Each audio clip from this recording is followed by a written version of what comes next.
The Zingin Pingin Pirates come in at $64. I would not be surprised if this is the best $60 deck you can build in the game right now.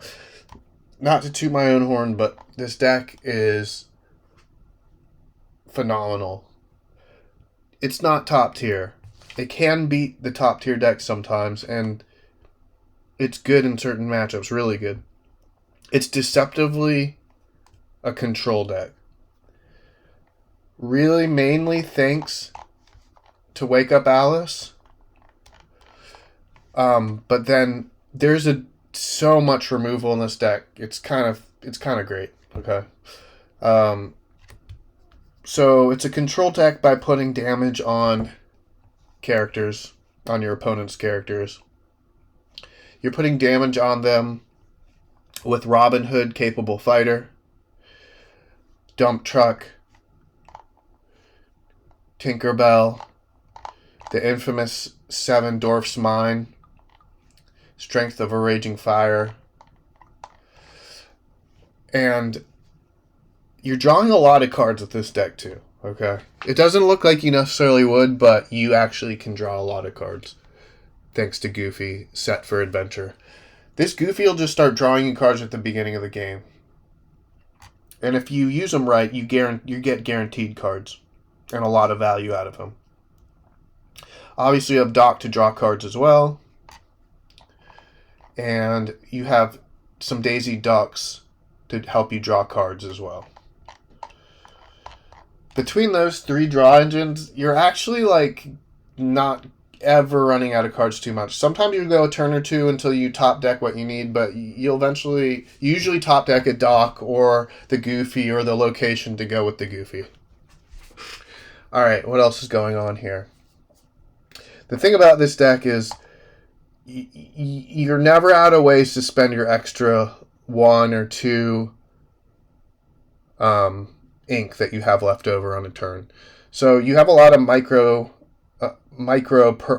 spending in this game, and it'll win or lose the game for you, okay? But a lot of times you're spending a little extra taking something to a location or paying for the kicker cost on Anna or Scroop. So yeah. Definitely a lot of different play lines in this. It's not super straightforward, but once you play it a little bit, you'll start to realize what you want to look for.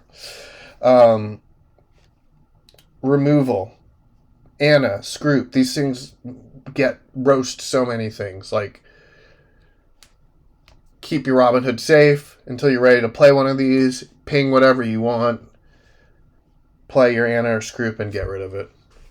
Gizmo Duck, same thing. Ping something, Gizmo Duck goes into them. Gizmo Duck can challenge ready damaged characters. Another good tech in this deck is giving evasive to Gizmo Duck with Tinkerbell. They won't see it coming. It's amazing play. Wake Up Alice is such an incredible control card. It costs 1. If you can put damage on something, it costs 1 to put it back in their hand. This can work great early game for tempo, and it can close out games for you later on. Lady Tremaine, she doesn't often get to do her thing in this deck, but when she does, it can win the game for you as well. Let's see. Strength of the Raging Fire is kind of like the weakest card in the deck, in my opinion. Or not the weakest, but it's not like you can ink it early on. It's not the end of the world. A lot of the times, you'll just ink it. Sometimes it does come in handy. But don't be afraid to ink it. This deck is interesting because it can go wide with little characters and then also your locations, and it's really confusing for your opponent because they have to open up to deal with these things, but then when they open up, you have all these opportunities to put damage on them.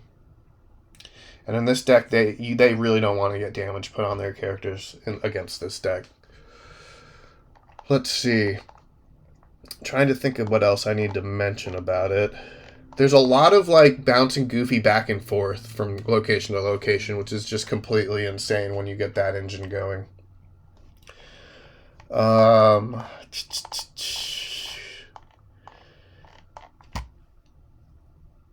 Yeah. So um, there's a really powerful opening play where you go turn one, Hidden Cove, um, turn two, Goofy, turn three, play Dump Truck, do a damage to something, bring Goofy and Dump Truck to Hidden Cove. Oh, sorry. Yeah, that's right. Um, and then have enough money left over to play a Wake Up Alice.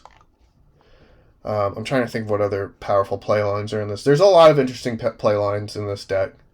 And sometimes a lot of the times in this deck you're getting stuck, like you're staying at 4 ink for a little bit, but then you'll get to a point where you're drawing cards and you can actually start inking again. Obviously you're getting to utilize the Happy and Doc going to Seven Dwarfs Mines to do the 2 hit points of damage, which is really good. Trying to think what else. Yeah, no, I think you got to play the deck and get used to it a little bit, but it's really powerful, and I've gone on like plenty of 4 or 5 game winning streaks with this thing, and not against shabby decks. And it's done well against Purple Steel, honestly. And Blurple, it can beat Blurple because it can go so wide, and their premium removal doesn't have great targets because you're so wide, you're so spread out.